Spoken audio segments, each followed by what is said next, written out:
دمی از حدود بدن درآ و چو طوطیان به سخن درآ. به مسیر جان قدمی گذار و ز عالم تو و من درآ.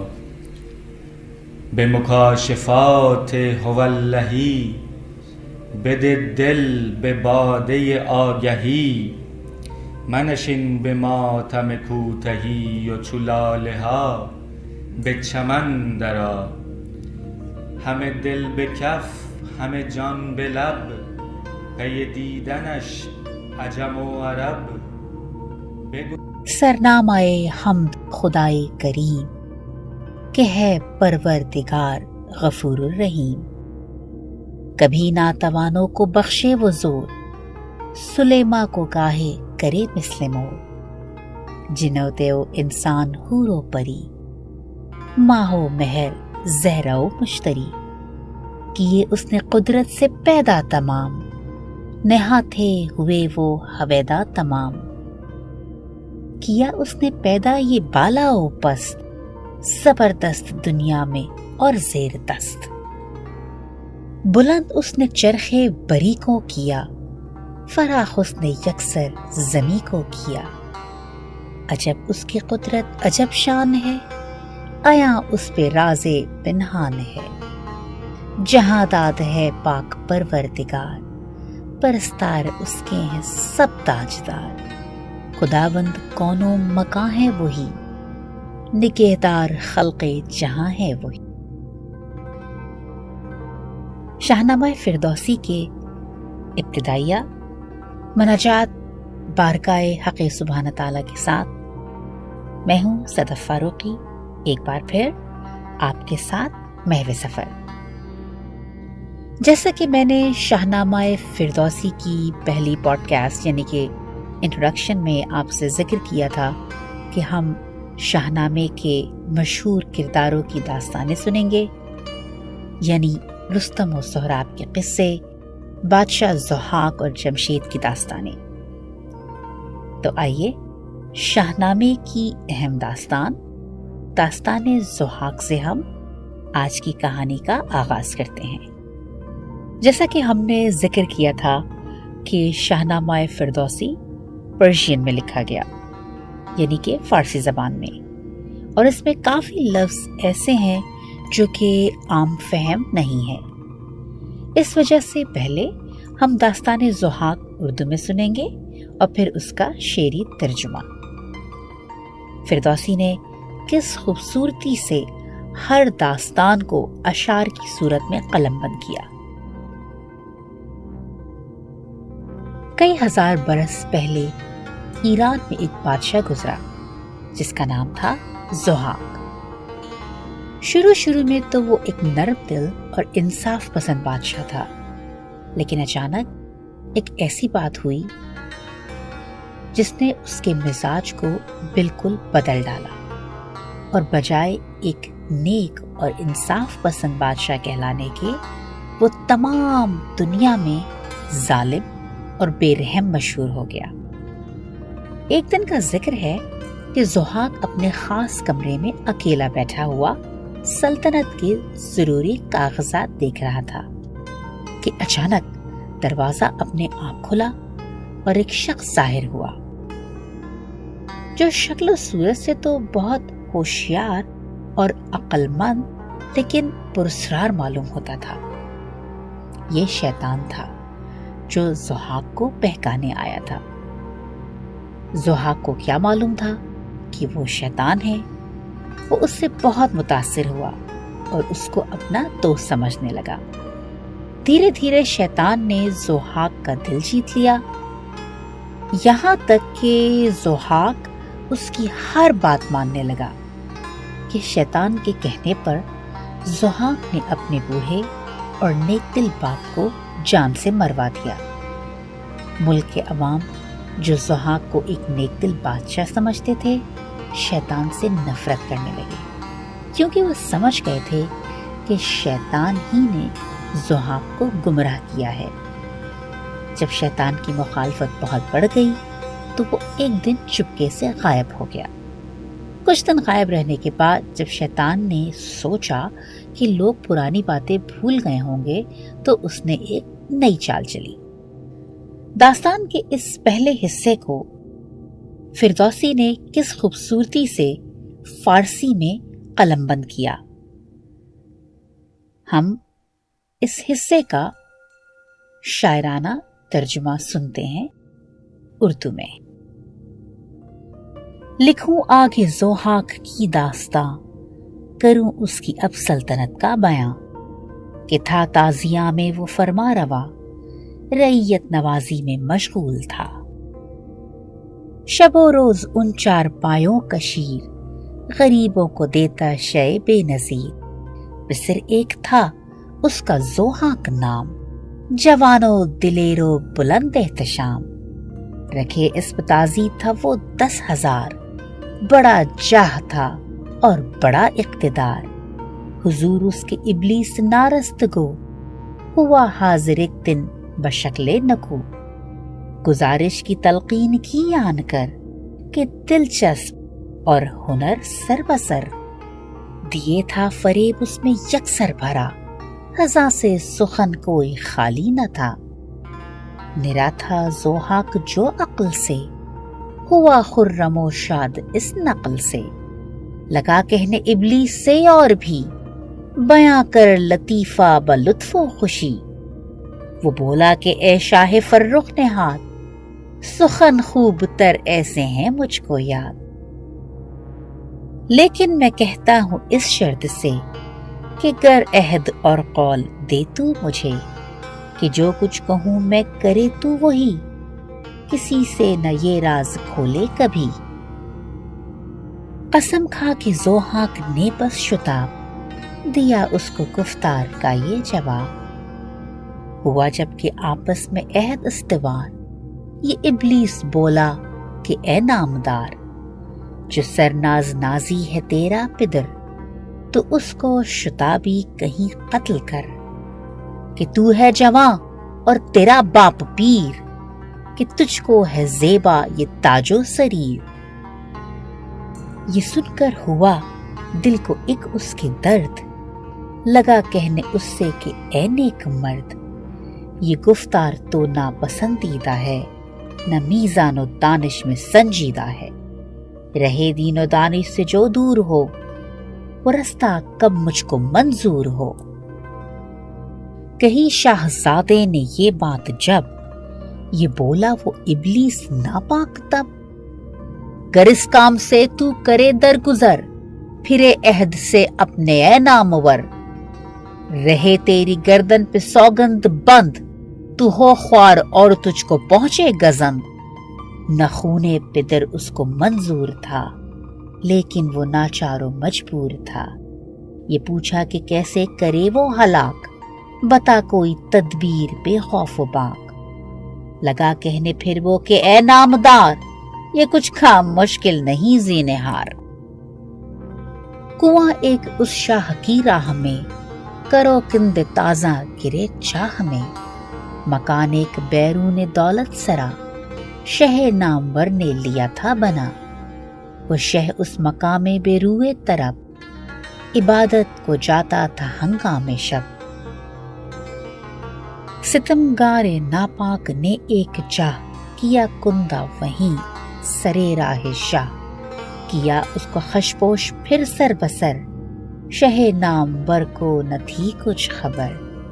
گیا جب ادھر کو تو بس راہ میں، گرا شاہ آزار اس چاہ میں۔ گئے ٹوٹ اس کے سر دست و پا، ہوا قید ہستی ستم میں رہا۔ وہ ضحاک بے رحم و بے دانت گر، سرے تخت بیٹھا بجائے پدر۔ پھر ابلیس بدذات نے یوں کہا، کہ سچ شکر اے شاہ کشور کشا۔ ہوا میری تدبیر سے اب تو شاہ، مبارک تجھے تخت و تاج و کلا۔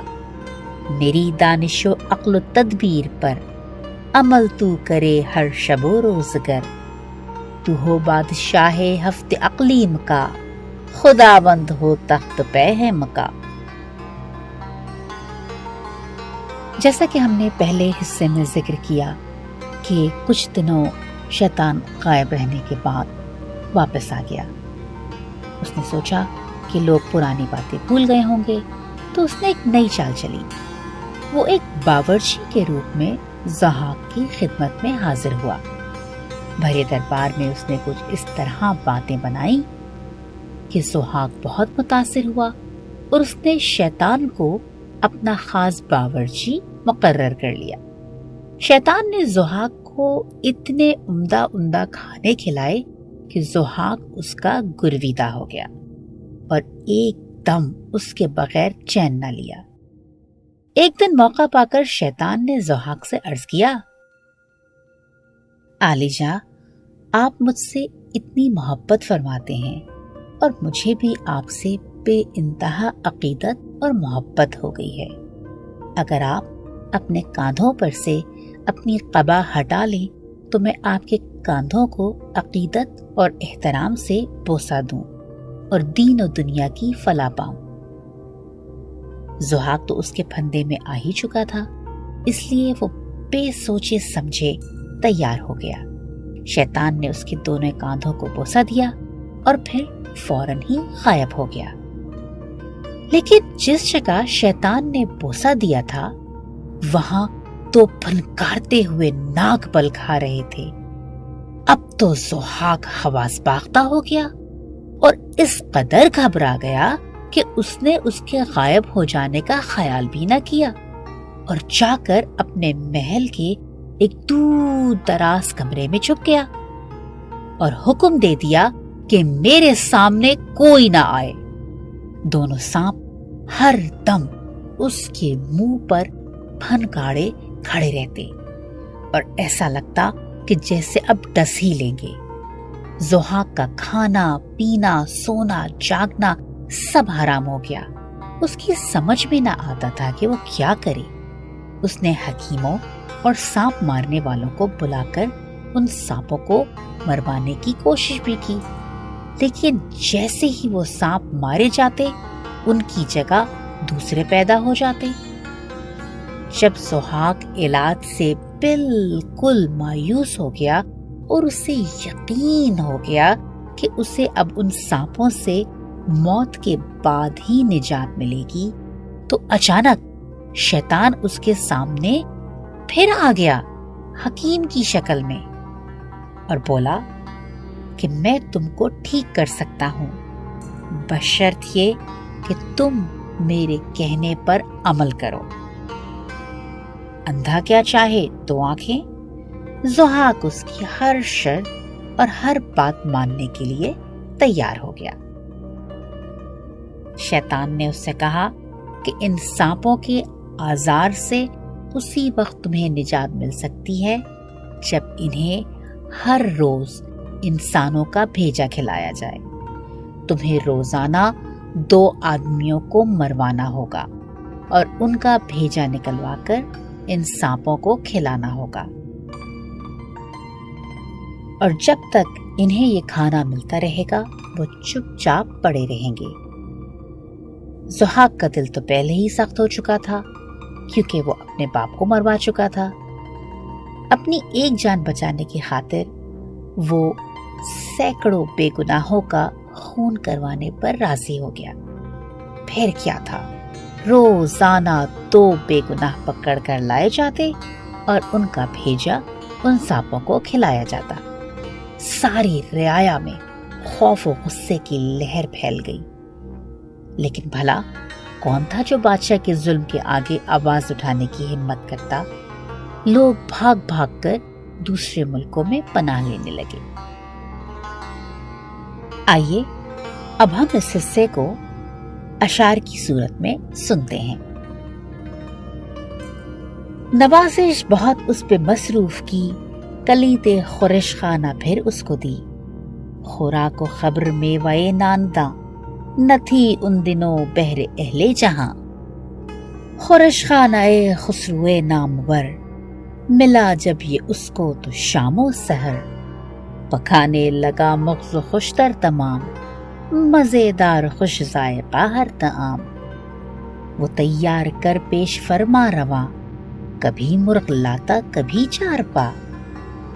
پکا ایک دن بیضۂ مرغداں، خورش کو وہ لایا تو شاہ جہاں، ہوا کھا کے اس کو بہت شاد کام، کہ تھا خوش ترو ہنر نیک و تمام۔ ضروع طرب شاہ نے کی آفرین، یہ سن کر کیا عرض اس نے وہیں، کہ اے قدرداں شاہ فرخ بسر، خورش لاؤں گا اس سے کل مغز تر۔ غرض دوسرے روز پھر شاہ شاد، حضور جہاں داد فرخ نے ہاتھ، بسط لطف کبک و نظر و سفید، پکا لے گیا بادلے پر امید۔ وہ ضحاک نے جب کہ کھایا طعام، نہایت ہوا خرم و شاد کام۔ بروئے عنایت کہا یوں کہ اب، جو کچھ چاہیے مجھ سے کر تو طلب۔ کیا عرض ابلیس نے پھر شتاب، کہ اے شاہ ضحاک عالی جناب،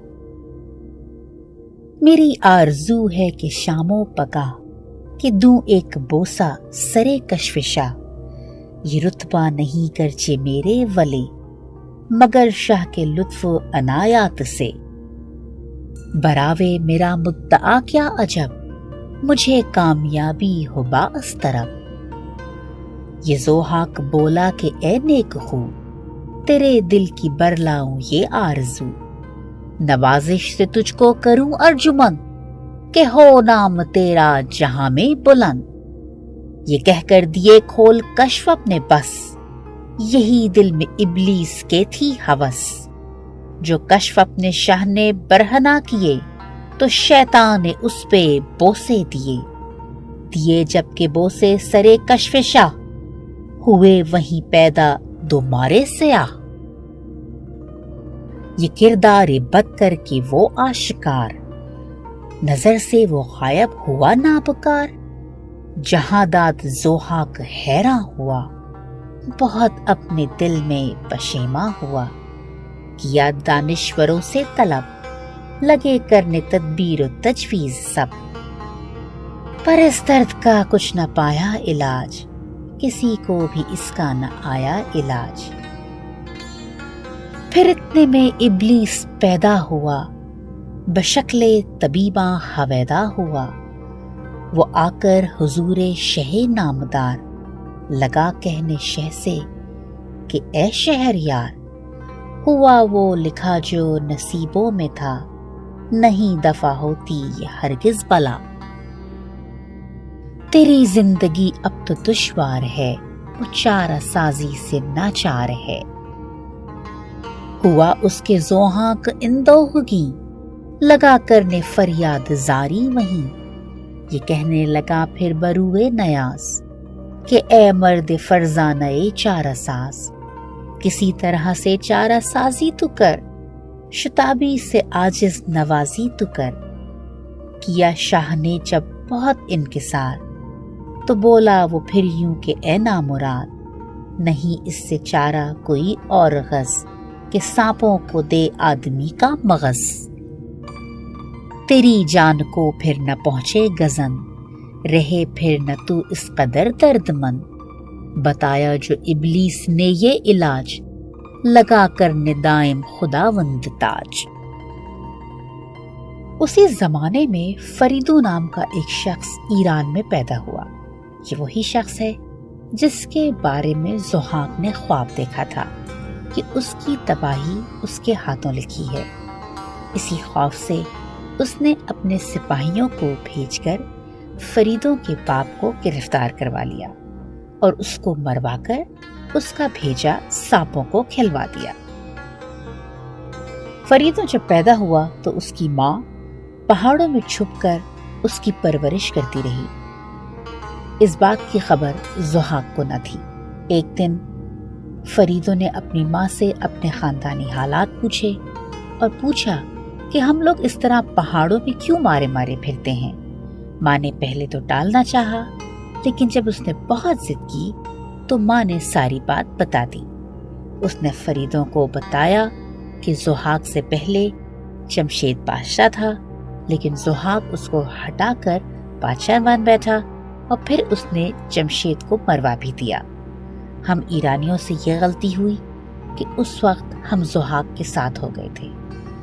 پھر اس نے سانپوں والا واقعہ بیان کر کے کہا کہ ہر شخص اسی خوف اور فکر میں مبتلا ہے کہ کسی وقت بھی اس کی باری آ سکتی ہے۔ ہر شخص ضحاک کے ظلم و ستم سے تنگ آ چکا ہے۔ تمہارے باپ کو بھی ضحاک نے اس لیے مروا ڈالا کہ وہ چاہتا تھا کہ تم پیدا نہ ہو، کیونکہ اس نے ایک خواب دیکھا تھا کہ اس کی موت تمہارے ہاتھوں لکھی ہے۔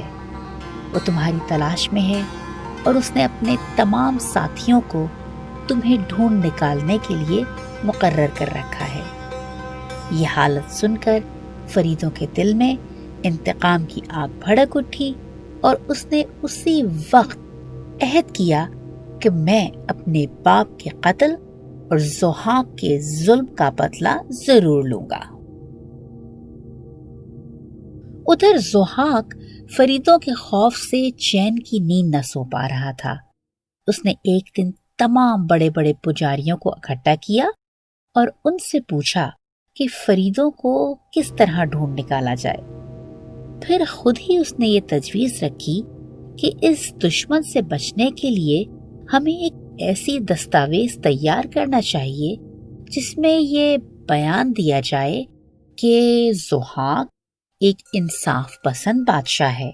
اس نے کسی کے ساتھ کبھی ظلم نہیں کیا ہے اور نہ ہی اسے ایسا کام کرنا پسند ہے جو ملک کی بربادی اور تباہی کا سبب بنے۔ پجاریوں نے سوچا کہ اگر وہ انکار کرتے ہیں تو ضحاک ان کا سر قلم کروا دے گا۔ جان کے خوف سے سب اس دستاویز پر دستخط کرنے کو تیار ہو گئے۔ ادھر فریدوں پہلے ہی اپنی فوج کو لے کر تیار بیٹھا تھا۔ وہ اپنی فوج کو لے کر ضحاک کے محل پر پہنچا تو ضحاک وہاں موجود نہ تھا۔ فریدوں نے شہر پر قبضہ کر لیا اور ضحاک کے محل میں داخل ہو گیا۔ ضحاک کو خبر بھی نہ تھی کہ اس کی سلطنت پر فریدوں کا قبضہ ہو گیا ہے۔ اپنی فوج کو یوں آتا دیکھ کر وہ بہت گھبرایا۔ اس نے اپنے فوجی سے پوچھا، خیریت تو ہے؟ اچانک تم اس طرح کیسے آ گئے؟ فوجی نے اسے اسی گھبراہٹ اور حیرانی کی کیفیت میں سارا ماجرا سنایا۔ جب ضحاک نے یہ سنا کہ اس کی سلطنت پر فریدوں کا قبضہ ہو گیا ہے تو اسے بے حد غصہ آیا۔ اس نے سب کو خوب ڈانٹا اور کہا کہ تم اتنے بزدل ہو کہ چند نہتوں کے سامنے دم دبا کر بھاگ نکلے۔ اس کے بعد اس نے فوجوں کو دارالسلطنت کی طرف کوچ کرنے کا حکم دے دیا۔ جب ضحاک اپنی فوج کو لے کر دارالسلطنت پہنچا تو وہاں اور ہی منظر تھا۔ ہر طرف فریدوں زندہ باد کے نعرے لگ رہے تھے۔ شہر کیا تھا، ایک میدان حشر بنا ہوا تھا۔ فریدوں کی حمایت میں عوام کی فوج اتنی کثیر تعداد میں اکٹھی ہو گئی کہ ان کے چلنے سے جو گرد اٹھتی تھی وہ آسمان تک پہنچ رہی تھی اور ایسا لگ رہا تھا کہ آسمان بھی سیاہ لباس پہن کر ضحاک سے اس کے مظالم کا انتقام لے رہا ہے۔ ہوا کا یہ رخ دیکھ کر مذہبی پیشواؤں نے بھی ضحاک کا ساتھ دینے سے انکار کر دیا۔ غرض یہ کہ انسان، حیوان، چرند، پرند، شجر، ہر کوئی ضحاک کا ساتھ دینے کو تیار نہ تھا۔ پھر بھی ضحاک نے جوتوں کر کے حملہ کیا، مگر فریدوں کی فوج نے اس کو شکست فاش دے دی۔ ضحاک گرفتار کر لیا گیا اور اسے لے جا کر کوہ دامند میں قید کر دیا گیا۔ لوگوں نے مل کر فریدوں کو بادشاہ بنایا۔ فریدوں کی بادشاہت میں ہر طرف امن و امان کا دور دورہ تھا۔ سینکڑوں برس کی کچلی ہوئی رعایا نے اطمینان کی سانس لی۔ فریدوں نے ملک کے بڑے بڑے لوگوں کو جمع کیا اور ان سے درخواست کی انصاف اور امن و امان قائم رکھنے میں وہ اس کی مدد کرتے رہیں۔ ضحاک تمام زندگی کوہ دماندہ میں قید رہا۔ فریدوں کی بادشاہت دور دور تک پھیلی۔ اس نے 500 سال تک حکومت کی۔ اس کے بعد اس کی اولادیں بھی ایک زمانے تک ایران پر حکمراں رہیں۔ اب سنتے ہیں اس حصے کا شعری ترجمہ۔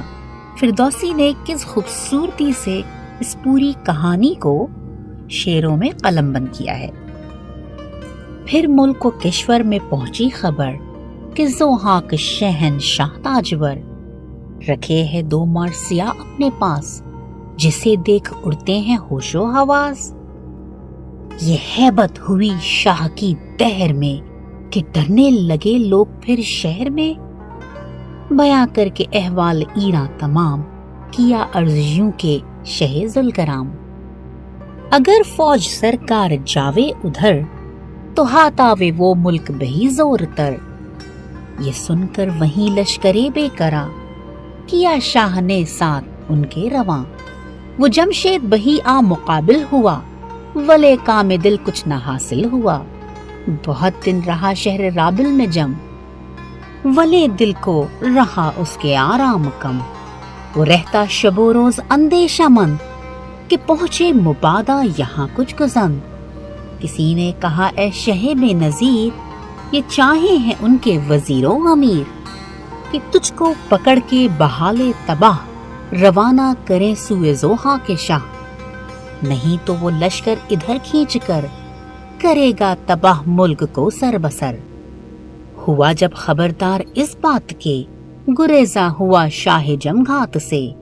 وہ زابل سے چل کر سوئچ ہی گیا لیکن وہاں بھی بہت کم رہا۔ سناؤں فریدوں کی اب داستاں بخوبی کروں میں یہ قصہ بیاں۔ کبھی دے فریدوں کو وہ دستگاہ کرے گا جمشید کو وہ تباہ۔ یہ تو تھی داستان ضحاک۔ اب فریدوں نے کس طرح ضحاک کی سلطنت کا خاتمہ کیا اور 500 سال کس طرح حکومت کی، وہ ایک مکمل الگ داستان ہے۔ فردوسی کا مقصد شاہنامے کو مرتب کرنے کا یہ تھا کہ ماضی کی حکومتوں، بادشاہوں اور بڑے بڑے ناموروں کی غلطیوں سے استفادہ کیا جا سکے۔ شیطان کا بہکانا، تخت و تاج کی چاہ اور اپنے والد کا قتل۔ وہ چاہتا تھا کہ ظلم کی یہ داستان اگلی نسلوں تک پہنچے اور آنے والی نسلیں ان کہانیوں اور داستانوں سے سبق حاصل کرتے ہوئے اپنے حال و مستقبل کی راہ بہتر بنائیں۔ شاہنامے کی اگلی کہانی کے لیے سبسکرائب کرنا مت بھولیے گا۔ سفر with Sadaf Farooqui. Also, you can visit my Facebook page and download on iTunes and Spotify. ملتے ہیں اگلی پوڈ کاسٹ کے ساتھ۔ اپنا بہت خیال رکھیے گا اور اپنی آرا سے ہمیں مطلع کرتے رہیے گا۔